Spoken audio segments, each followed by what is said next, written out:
Hello YouTuber family, તમારું સ્વાગત છે મારા બ્લોગમાં। તો આજે બનાવીશું વેજ ફ્રેન્કી।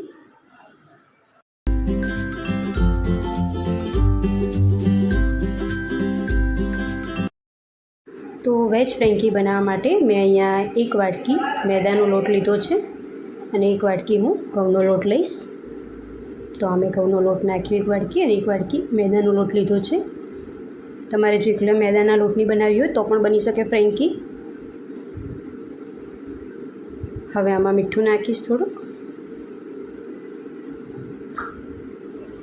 અને નોર્મલ પાણીથી લોટ બાંધી દઈશ। આપણે જે પાણી પીતા હોઈએ છીએ એ રીતનું જ નોર્મલ પાણી લેવાનું છે, નહીં ઠંડુ કે નહીં ગરમ નથી લેવાનું। નોર્મલ પાણીથી હું લોટ બાંધી દઈશ અને આને અડધો કલાક માટે રેસ્ટ આપીશ લોટને।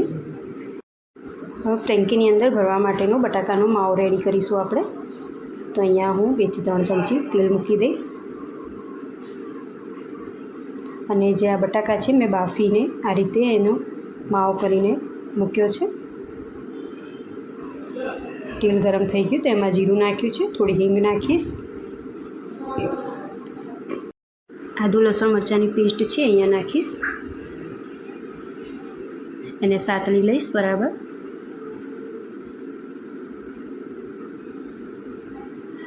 થોડી હળદર નાખીશ, હલાવી લઈશ વ્યવસ્થિત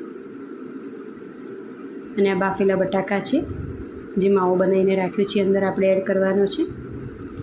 હવે આપણે ફ્રેન્કીનો મસાલો જે માર્કેટમાં તૈયાર મળતો હોય છે પણ હું આમાં જ બધું એડ કરી દઈશ એ રીતે જો બતાવું। લાલ મરચું છે, ધાણા જીરું પાવડર, થોડી હળદર, કાળા મરીનો પાવડર છે, પછી જે જીરું આવે છે એને શેકીને એનો જે પાવડર બનાવ્યો છે, થોડો આમચૂર પાવડર નાખવાનો। તો આ રીતનો ફ્રેન્કી મસાલો છે જે આ રીતે જો તમારે બજારમાં માર્કેટમાં તૈયાર પણ મળતો હોય છે ને આ રીતે જેમ બતાવ્યો મેં તમને એ રીતે પણ આ મસાલા કરીને નાખશો તો એ માર્કેટ જેવો જ મસાલો તમને લાગશે। વ્યવસ્થિત બધો મસાલો નાખીને આપણે મિક્સ કરી દઈશું અને લાસ્ટમાં ગરમ મસાલો નાખીને મિક્સ કરીને આપણે ગેસ બંધ કરી દેવાનો છે। તો આ બટાકાના માવાને આપણે 10 થી 15 મિનિટ માટે ઠંડુ થવા માટે મૂકીશું। ત્યાં સુધી ફ્રેન્કીની અંદર જે ગ્રીન ચટણી આવે છે એની રેસીપી આપી દઈશ તમને। તો લીલા ધાણા છે, થોડો ફુદીનો, થોડું લસણ અને લીલા મરચાં અને થોડુંક અંદર મીઠું નાખીશ, જીરું છે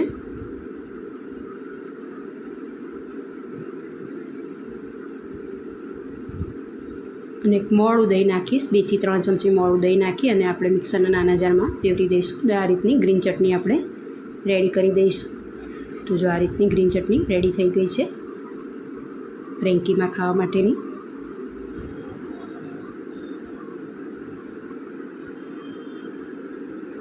હવે આપણે અડધો કલાક માટે જે રેસ્ટ માટે રાખ્યો હતો મેદાનો લોટ એને આપણે વ્યવસ્થિત મસળી લઈશું। થોડુંક તેલ નાખીને વ્યવસ્થિત આને સ્મૂથ બનાવી દઈશું। હવે આમાંથી આપણે રોટલી બનાવવાની છે ફ્રેન્કી માટેની અને આ રોટલી થોડી પતલી જ વધારે પતલી અને મોટી બનાવવાની। તો અટામણમાં મેં મેદાનો લોટ લઈ લીધો છે, તમારે જો ઘઉંનો લોટ વાપરવો હોય તો પણ વાપરી શકો। તો આને હું વણી લઈશ। હવે પતલી અને મોટી સાઈઝની આપણે રોટલી બનાવી દઈશું।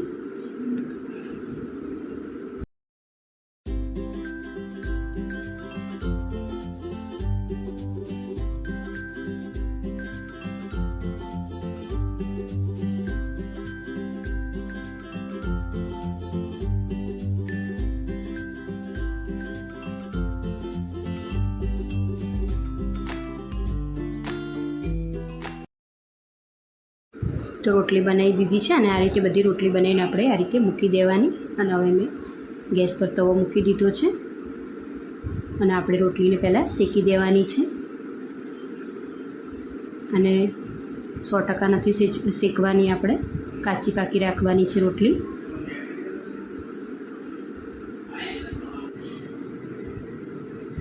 તો જો આ રીતની શેકી લેવાની, અધકચરી શેકવાની છે, એકદમ બરાબર રોટલી શેકી એ રીતે નથી શેકવાની। તો બસ આ રીતના હું બધી રોટલી બનાવેલી છે એ શેકી દઈશ।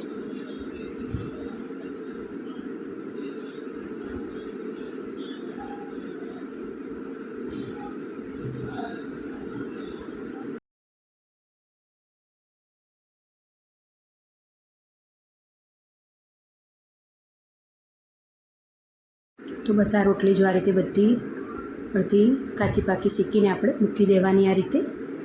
તો ફ્રેન્કી માટેની શીટ રેડી થઈ ગઈ છે. હવે જે બટાકાનો આપણે મસાલો બનાવીને રાખ્યો હતો એકદમ ઠંડા થઈ ગયા છે. તો ઠંડો થઈ ગયો છે. તો હવે આમાંથી આપણે ટિક્કી જેવું બનાવી દઈશું. જો આ રીતે ઓવલ શેપમાં બનાવી દેવાનું. આ રીતે ટિક્કી રેડી કરી દેવાની.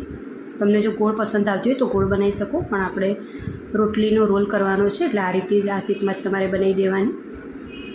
તો આ રીતે બધી ટિક્કી રેડી કરી દીધી છે.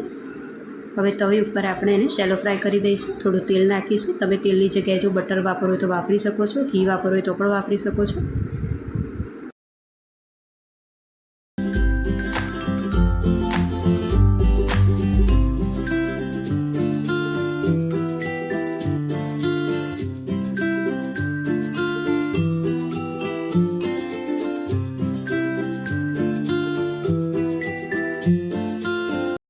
અને મીડિયમ ગેસ ઉપર આપણે આ બધી શેલો ફ્રાય કરી દેવાની. તવી ઉપર જેટલી આવે એટલી હું ટિક્કી મૂકી દઈશ. પહેલાં નીચેનો ભાગ વ્યવસ્થિત આપણે શેકી કાઢવાનો. એ શેકાઈ જાય એટલે આ રીતે પલટાવી દેવાનો અને આ રીતની ટિક્કી રેડી કરી દેવાની. તો ફ્રેન્કી માટેની શીટ પણ રેડી છે, અંદર આલુની ટિક્કી પણ રેડી છે. તો હવે આપણે ફ્રેન્કી રોલ બનાવીશું. લાસ્ટ પ્રોસેસ છે આરે. તો બસ જે રોટલી બનાવીને રાખી હતી કચરી અને થોડુંક તેલ નાખીને કે બટર નાખીને આ રીતે થોડીક આપણે ફરી અને શેકી લેવાની.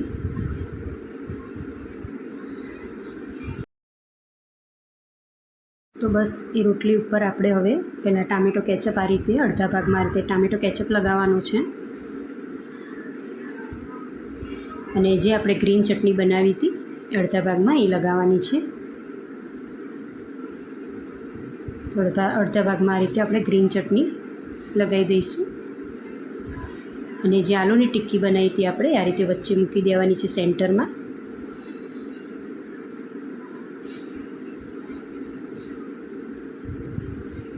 અને એની ઉપર ગ્રીન ચટણી થોડીક લગાવીશું આપણે. થોડું ટામેટા કેચઅપ લગાવીશું. આ ફ્રેન્કીની લાસ્ટ પ્રોસેસ છે જે આપણે સર્વ કરીએ તો કેવી રીતે સર્વ કરીને આપવાની એની લાસ્ટ પ્રોસેસ છે આ રહી. તો ટામેટા કેચઅપ પર મેયોનીઝ લગાવ્યું છે. એનાથી ટેસ્ટ એકદમ સરસ આવશે. બહાર માર્કેટમાં ખાતા એ રીતની જ લાગશે. અને આ ઓપ્શનલ છે, તમારે લગાવવું જો તમને મેયોનીઝની ઈચ્છા હોય તો તમે લગાવી શકો છો, એ તો ઓપ્શનલ છે. અને આ પનીર ક્યુબ છે, પનીરના ટુકડા છે અહીંયા મેં મૂક્યા છે. આ કોબીજ છે.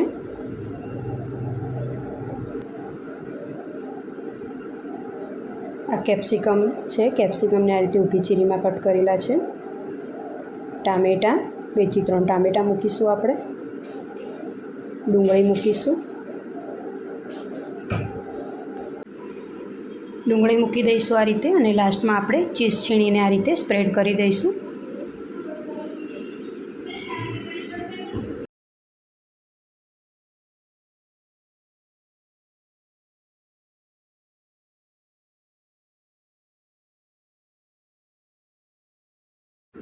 તો બસ રેડી છે. અને લાસ્ટમાં થોડુંક લીંબુ નીચોઈશું, થોડોક લીંબુનો રસ, અને આ રીતે ફોલ્ડ કરવાનું છે.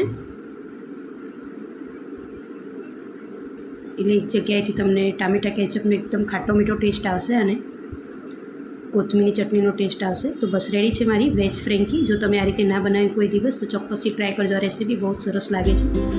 અને તમને મારો વિડીયો ગમ્યો હોય તો લાઈક, શેર અને સબસ્ક્રાઈબ, કોમેન્ટ પણ કરજો. તો ચલો મળીએ નવા વિડીયોમાં. ત્યાં સુધી આવજો. જય શ્રી કૃષ્ણ.